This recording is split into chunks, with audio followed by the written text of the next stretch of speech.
Hi, I'm Anna. So for my thoughts on the usefulness of this, just in general, I think stress assessments are really beneficial right now for us as students. They're helpful to kind of just be able to gauge how we're feeling and gauge whether or not we need to kind of take a step back from what we're doing. Um, as we kind of get into our professions and as healthcare professionals, I think they're really important, just to kind of be able to know where you're at.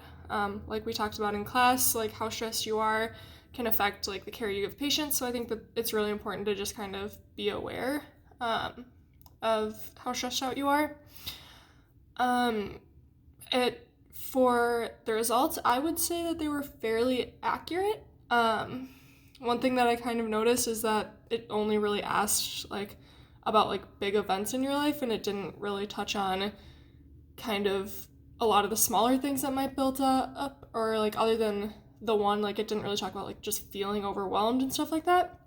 And so I think that more stuff like that would have been beneficial, especially right now I'm not very stressed, and that's the results I got. But I think that once I hit the end of the semester, nothing major is going to change about my life. I'm not starting anything new, I'm not moving, anything like that, but I'm going to be more stressed, and so I think that it doesn't really take that into account. But otherwise, I would say that they were fairly accurate.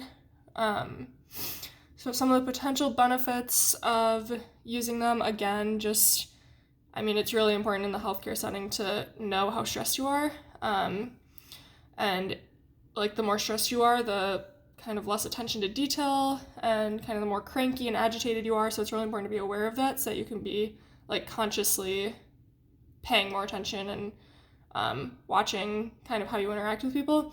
They'd also be really good to give to patients or athletes because it kind of allows them to see where they're at, and kind of see if they need to take some time for themselves, and it also kind of helps you see what they're going to be able to do that day.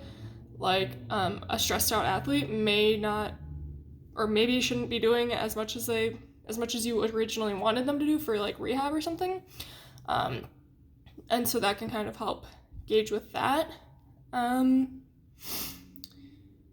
So some of the potential risks, I guess I said, if somebody has a high stress level and then you make them aware of that and you make them aware it makes them more likely to get injured, then it could kind of make them play a little bit more nervous, a little bit more timid, which is really going to put them at even higher risk of injury, so you need to be careful with that. And then, was this exercise useful? I would say yes, because it helps us understand how stressed we are and how important it is to manage our stress levels once we get out and become working healthcare professionals.